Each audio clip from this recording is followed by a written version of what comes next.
अस्सलाम वालेकुम दोस्तों, मेरा नाम है अली और मेरे साथ हमेशा की तरह मौजूद है दाऊद और आप देख रहे हैं जी इस वक्त क्रिकेट लवर अली शो को। किससे देखना तो दूसरे आप लोग से बात करने जा रहे हैं। बात करेंगे जी आज आपके साथ टॉप क्रिकेट न्यूज का सेगमेंट है, आप लोग से शेयर करेंगे। नंबर 1 पे आप लोग से बात करने जा रहे हैं, जो हमारे पास अपडेट आ रही है वो अपडेट जी हमारे पास ये आ रही है कि आकिब जावेद साहब भी जो फारिग हो रहे हैं। वो क्या कहानी है वो आप लोग से शेयर करेंगे। जॉस बटलर, जॉस दी बॉस को जो गैरत आई है और जॉस दी बॉस ने जो है वो इंग्लैंड टीम से अपनी जो कैप्टेंसी है उसको स्टेप डाउन कर दिया है। क्या मोहम्मद रिजवान भी ये डिसीजन ले सकते हैं, इस पर बात करेंगे। और अफगानिस्तान और ऑस्ट्रेलिया के दरमियान भी कुछ जारी है, उस पर भी बात होगी। तो अगर आप हमारे चैनल पर पहली बार आए चैनल को लाजमी सब्सक्राइब करें और साथ ही बेल आइकन बजाना। तो बात का आगाज करते हैं नंबर 1 खबर के साथ जो हमारे पास आ रही है। तो नेशनल स्टेडियम कराची में अपना जो कल का मैच खेला जाना है उससे पहले प्रेस कॉन्फ्रेंस करते हुए जॉस दी बॉस, जॉस बटलर ने जो है वो रिटायरमेंट आप कह लेंगे स्टेप डाउन होने का ऐलान कर दिया है। अब वो मजीद जो है इंग्लैंड की तरफ से जो है कप्तानी नहीं करेंगे, बल्कि इंग्लैंड के लिए एज अ प्लेयर दस्तयाब होंगे। वर्ल्ड कप 2023 उनका बहुत ही बुरा गया था, डरावना ख्वाब साबित हुआ था इंग्लैंड के लिए, फिर भी उनको मौका दिया गया और चैंपियन ट्रॉफी भी उन्होंने अपने हाथ से जो है वो गवा दी। ये भी उनके लिए जो डरावना ख्वाब साबित हुआ और उनकी टीम आगे क्वालिफाई नहीं कर सकी। दाऊद, जॉस दी बॉस गए, क्या रिजवान भी जाएंगे? देखिए बड़ी खबर है और खबर यह है कि इंग्लैंड के कप्तान को आ गई गैरत। 2023 में इवन इंग्लैंड ने पाकिस्तान को हराया था। पाकिस्तान और इंग्लैंड का दोनों का 2023 का वर्ल्ड कप बहुत खराब रहा था, लेकिन इंग्लैंड ने फिर भी पाकिस्तान को हराया था। 2024 में पाकिस्तान तो 20 टीमों में सबसे पहले बाहर हो गई थी, लेकिन इंग्लैंड सुपर 8 में जरूर गई थी, लेकिन सेमीफाइनल में नहीं जा सकी थी और एक बार फिर उनका सेमीफाइनल में जाने का ख्वाब पूरा ना हो सका। पाकिस्तान और इंग्लैंड दोनों का ही पिछले 3 आईसीसी इवेंट्स बहुत खराब रहे हैं। 2022 का इवेंट इन दोनों ने ही फिनाले खेला था, इंग्लैंड जीत गई थी, पाकिस्तान हार गया था। लेकिन उसके बाद 23, 24 और ये 25 दोनों टीम्स सेमीफाइनल में जाने के लिए नाकाम रही हैं और पाकिस्तान तो खैर अगले राउंड में जाने के लिए भी नाकाम रही है, अलग ही खराब क्रिकेट खेली है। लेकिन हमें तो गैरत नहीं आती, लेकिन उसको जॉस बटलर को गैरत आ गई और उसने फैसला कर लिया कि अब वो कल जो मैच है इंग्लैंड का और साउथ अफ्रीका का, जिसमें बहुत कुछ स्टेक पर भी लग सकता है, वो मैच उनका आखिरी मैच होगा और उसके बाद वो कप्तानी नहीं करेंगे। कल वो आखिरी बार कप्तानी करेंगे। अलबत्ता ऐसा प्लेयर वो T20 और ODI दोनों फॉर्मेट खेलेंगे, लेकिन दोनों में से किसी भी फॉर्मेट में अब वो कप्तानी नहीं करेंगे और अच्छा फैसला है।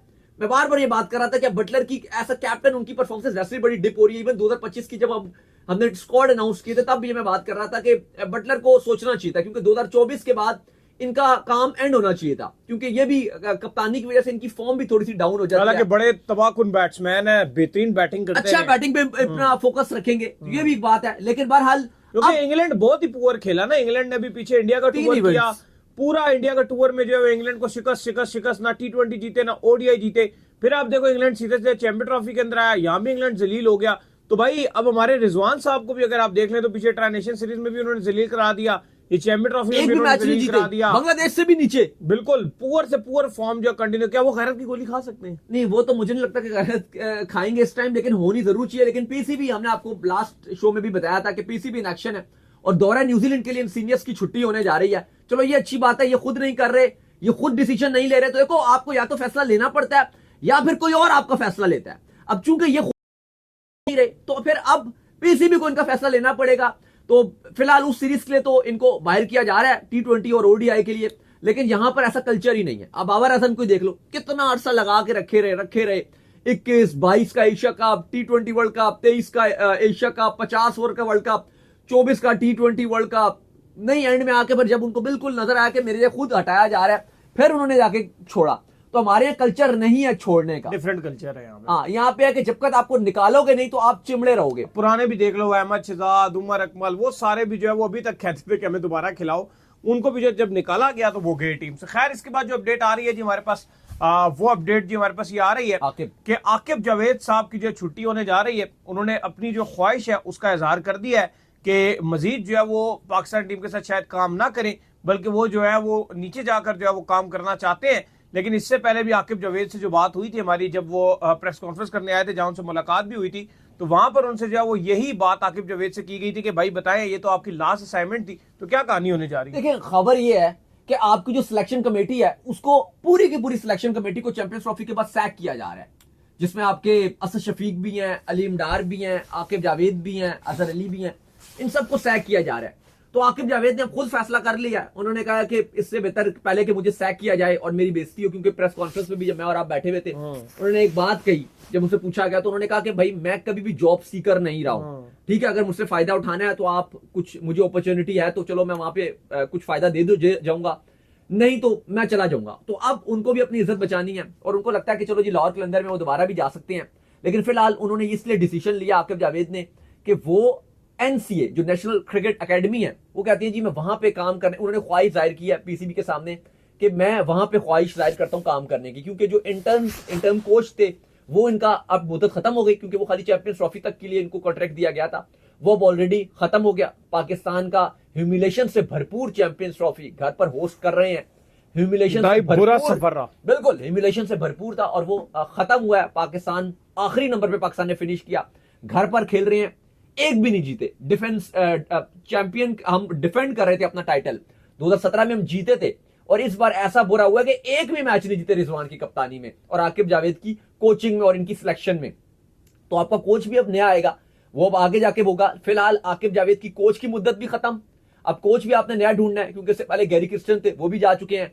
फिर आपके जैसन गिलेस्पी को कुछ टाइम के लिए लगाया गया, वो भी टेस्ट में तो रेड बॉल में तो थे ही थे, फिर उनको कहा कि व्हाइट बॉल में कोचिंग कर लो, फिर वो भी उन्होंने भी रिजाइन कर दिया। अब आपके आकिब जावेद को लगाया गया और अब ये भी जा रहे हैं, तो अब आपका कोई कोच है नहीं। सिलेक्शन कमेटी को वैसे ही सैक कर दिया जाएगा। तो आकिब जावेद ने पहले ही बोल दिया कि मैं एनसीए में नेशनल क्रिकेट एकेडमी में काम करूंगा। फिलहाल अभी आपके वहां नदीम खान साहब जो है वो काम कर रहे थे, लेकिन अभी भी रिसेंटली उन्होंने भी रिजाइन कर दिया, नदीम खान ने, उनको भी दूसरी जॉब मिल गई है। तो उन्होंने कहा चलो जी मैं वहां पे काम कर लूंगा।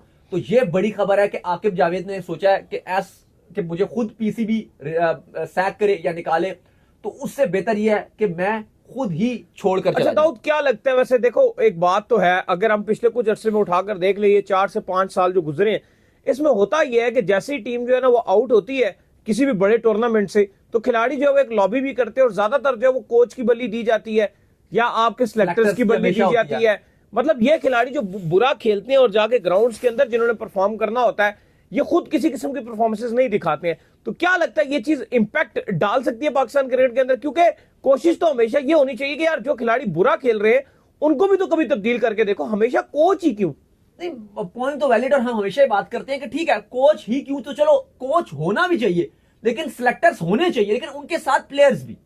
इस बार ऐसा लग रहा है कि कोच और आपके सिलेक्टर्स के साथ साथ शायद प्लेयर्स को भी भुगतना पड़ेगा कुछ। मैं भी समझता हूं, मुझे लगता है नया कोच आता है वो उसके साथ लॉबी करते हैं और दोबारा यस हो जाते हैं। एग्जैक्टली, मैं भी ये बोलूंगा कि बहुत ज्यादा तो अफेक्ट नहीं पड़ेगा। और नया जो कोच आता है ना उसका मसला ये होता है कि वो अपने आप को बचाने के लिए इन कुछ प्लेयर्स को ले आता है और उसको लगता है वो न्यू पे इतना ट्रस्ट शो नहीं करता, उसको लगता है कि यार ये पुराने अगर चलेंगे तो मैं कुछ टाइम निकल जाऊंगा। ज्यादा तो इस बार भी प्लेयर्स को अफेक्ट नहीं होगा, जो हकीकत बात है। बेशक हम आपको खबर दे रहे हैं कि न्यूजीलैंड की सीरीज में ये बाबर नहीं होंगे, रिजवान नहीं होंगे, भाई वो पीएसएल के बाद वापस आ जाएंगे एशिया कप के चक्कर में। मैं आपको एक और बात बताता हूं ना, आपको मसला क्या होने वाला है। अभी मसला ये होगा कि जो दौर है न्यूजीलैंड है वो वैसे ही मुश्किल दौर है। अब आप यंगस्टर्स के ऊपर टीम बनाकर भेजोगे, अब आप पाकिस्तान में उनको चांस नहीं दे रहे, आप न्यूजीलैंड में चांस दे रहे हो। ये आपको भी पता है कि हल्की सीरीज नहीं खेलने देते। अगर शाहीन शुइन भी, बाबर रिजवान भी गए न्यूजीलैंड तो इन्होंने भी कुछ नहीं करना।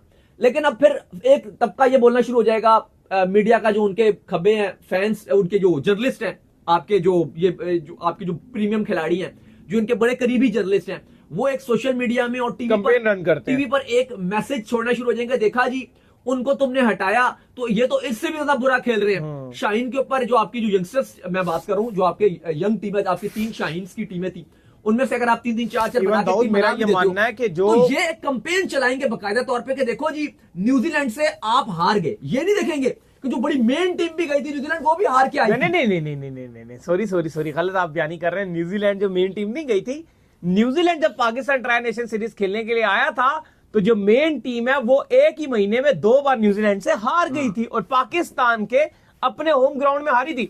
वहां भी हमारी याददाश्त भी कमजोर है ना। जब नजम सेठी ने एक नई टीम बनाई जिसमें शादाब को कैप्टन अनाउंस के, बेशक वो टीम अफगानिस्तान से हार गई थी, मुझे लगता है उस टीम को कंटिन्यू करना चाहिए था। उधर भी इन जर्नलिस्टों ने मिलकर ऐसी भी उस बेचारे नजम सेठी के खिलाफ कंपेन अनाउंस की कि यार ये देखो इसने हमें अफगानिस्तान से हरवा दिया, ये कर दिया, वो कर दिया, और प्रेशर में वो टीम ही हटा दी गई। फिर बिल्कुल उसको कंटिन्यू करना चाहिए था। वो टीम में दम था। अगर उस यंगस्टर्स के ऊपर जो बनी हुई टीम करते, साइम अयूब था, एटलीस्ट आपकी T20 टीम बहुत आगे जाती थे। आपकी T20 टीम बहुत आगे जाती है। सानुल्लाह, जमान खान सब अच्छा कर रहे थे वहां पर। और आपकी जो साइम वगैरह को चांस मिला था, तो ये पैर वगैरह उसने बड़े अच्छा सब कर रहे थे। लेकिन बात वही है कि हम फिर यंगस्टर्स को एकदम से हम खुद ही बैकफुट हो जाते हैं, क्योंकि एकदम से कुछ जो उनके करीबी जर्नलिस्ट होते हैं वो एक अलग कैंपेन चलाना शुरू हो जाते हैं। बाकी अली साहब, जो बड़ी एक और खबर आ रही है वो आईसीसी के हवाले से आ रही है, और जो डेविड बून है, जो मैच रेफरी, जो बड़ा एक आईसीसी में के पैनल का सबसे बड़ा नाम नजर आती है आपको, मैच रेफरी डेविड बून, उन्होंने फैसला कर लिया कि वो आईसीसी के पैनल को छोड़ने जा रहे हैं। ये चैंपियंस ट्रॉफी उनकी आखिरी है, और वजह यह बनी है कि क्रिकेट ऑस्ट्रेलिया में उनके लिए एक जॉब वैकेंसी आई है, और अब वो 28 मार्च से क्रिकेट ऑस्ट्रेलिया के लिए काम करेंगे, इसलिए वो अब आईसीसी को छोड़ रहे हैं। अलबत्ता वो चैंपियंस ट्रॉफी पूरी कर फिर जाएंगे। बिल्कुल, तो चले देखते हैं जी। इसके बाद जो अपडेट आ रही है वो आ रही है अफगानिस्तान के हवाले से। तो अफगानिस्तान और ऑस्ट्रेलिया के हवाले से भाई ये कहानी है कि फिलहाल तो बड़ी मुश्किल सिचुएशन में जो है वो अफगानिस्तान ने बैटिंग की, लेकिन बाद में कैच बड़ा आसान जो है वो ट्रेविस हेड का कैच था, जो कि आपके राशिद खान ने गिरा दिया। बाकी कोई कैच गिराए तो उस तरह चीखें मारते हैं जैसे हक है, और खुद पिछले मैच में भी कैच गिराया था, इस मैच में भी गिरा दिया। बैक टू बैक 2-3 ड्रॉप्स जो है कैचेस हुए हैं यहाँ पर, जिसने अफगानिस्तान के लिए मुश्किल बना दी है। अलबत्ता अगर मैच ना हुआ दोबारा से अफगानिस्तान का और ऑस्ट्रेलिया का, तो ऑस्ट्रेलिया क्वालिफाई कर जाएगा, और अफगानिस्तान का जो अगला डिपेंड भी होगा इवन 3 पॉइंट पर। वो ये सिचुएशन है कि भाई वो 200 रन से जो है साउथ अफ्रीका हारे, वो चेस करने में बहुत आगे सिचुएशन है। फिर आप ये समझिएगा कि साउथ अफ्रीका और जो ऑस्ट्रेलिया ये क्वालिफाई कर जाएंगे अगर बारिश की वजह से मैच ना हुआ दोबारा। देखें, अब इस समय 200 तो शायद ज्यादा, अभी वो रन रेट आ जाएगा, अभी आपको बता आया हुआ रन रेट 200। अब इशू ये है कि अफगानिस्तान, अगर आज का मैच ये बारिश की वजह से शुरू नहीं हो पाता और मैच को अबंडन कर दिया जाता है, क्योंकि 20 ओवर का खेल होना जरूरी है ओडीआई में नतीजा लाने के लिए, 20 ओवर का खेल होना जरूरी है, और अभी तक चूंकि 20 ओवर का खेल हुआ नहीं है, तो इस सूरत में ऑस्ट्रेलिया तो गो थ्रू कर जाएगा। लेकिन अफगानिस्तान का डिपेंड करेगा कि इंग्लैंड एक बड़े मार्जिन से, मैसिव मार्जिन से हराए साउथ अफ्रीका को। दीगर सूरत में अगर क्लोज इनकाउंटर भी हुआ, 30, 40, 50 रन का भी, या क्लोज काउंटर भी हुआ, तो इजीली हार भी आता है even south Africa, still south Africa और ऑस्ट्रेलिया गो थ्रू कर जाएंगे। और दोस्तों, मुझे आईसीसी की समझ नहीं आती, जब एक आईसीसी ने पॉलिसी बनाई है ग्राउंड को मुकम्मल कवर करना है, तो इसके ऊपर ध्यान क्यों नहीं देता मुकम्मल कवर करने? पहले भी नहीं हुआ था, 2024 जब चल रहा था आपका अमेरिका और वेस्ट इंडीज में था, वहां भी इंप्लीमेंट, यहां भी नहीं होता, यहां भी नहीं हुआ। इवन हमने 2023 जब चल रहा था भारत में वर्ल्ड कप था, उसमें भी हमने ये चीज देखी, पता नहीं इंप्लीमेंट क्यों नहीं वहां भी नहीं हुआ। इवन बारिश रुक गई है, लेकिन पानी इतने बुरे तरीके से पैचेस में आया कि वो बड़ा मुश्किल हुआ। मैंने देखी है, इसके अलावा मैंने कहीं भी ये चीज नहीं होते। बिल्कुल ऐसा ही है, श्रीलंका सिर्फ ये चीज करता है, पैक कर देता है, और उनकी जो ग्राउंड स्टाफ है वो भी बहुत बड़े पैमाने में होता है। इतने मैंने शायद किसी भी ग्राउंड स्टाफ के बंदे भी नहीं देखे, वो शीटें लाके पूरे ग्रास को भी कवर कर देते हैं। इवन जितनी मर्जी तेज बारिश होती है, जैसे ही रुकती है अगले 10 मिनट में ग्राउंड रेडी टू प्ले होता है। कोई वो जरूरत नहीं है कि चला रहे हैं जी, मशीनें चल रही हैं, वो सुखा रहे हैं, एंड में फिर भी गीला ही रहता है। भाई शीट डाल दो, जो पानी होगा शीट में होगा, एंड में शीट से टाइम सारा पानी गया, आसान काम होता है। तो उम्मीद करते हैं आप 2 मैच ऑलरेडी धुल गए हैं, बिल्कुल ये तीसरा मैच धुलने जा रहा है, बिल्कुल ही खराब चीजें चल रही हैं। तो उम्मीद करते हैं आज तुम्हारे शो आपको आएगा पसंद, आप वीडियो को लाइक कीजिए। इवन सॉरी याद आ गया, अगर वो पिछला मैच हो जाता जो कि ऑस्ट्रेलिया का और जो साउथ अफ्रीका का था, वैसे वो पॉसिबल नहीं था क्योंकि बाद में भी बहुत बारिश हुई थी। अगर बारिश ना होती और ये मैच हो जाता तो उन दोनों में से एक टीम हारी होती, और अफगानिस्तान अभी भी कह रहा होता कि ठीक है बारिश हो जाए, 1 पॉइंट मिलता, और अफगानिस्तान की जो होप्स है वो अलाइव रहते हैं, शायद चली भी जाती है आगे। बिल्कुल। तो उम्मीद करते हैं आज हमारे शो आपको पसंद आया। वीडियो को लाइक कीजिए, हमारे चैनल को सब्सक्राइब कीजिए, साथ में बेल आइकन को बजाइए, और एक और काम कर लीजिए, और वो ये कर लीजिए, इंस्टाग्राम के ऊपर आप जाइए, इनको फॉलो कीजिए। बिल्कुल, इंस्टाग्राम पे मुझे फॉलो कर लीजिए, वहां पे मैं मौजूद हूं दाऊद क्रिकेट के नेम से। अगर आपको कोई सवाल हो तो भेजिएगा, और इनको भी फॉलो कीजिए। मैं क्रिकेट लवर अली ऑफिशियल के नाम से लिंक डिस्क्रिप्शन में मौजूद है, मुझे भी जाकर फॉलो कीजिए। फिर नेक्स्ट दिन, तब तक के लिए अल्लाह हाफिज़।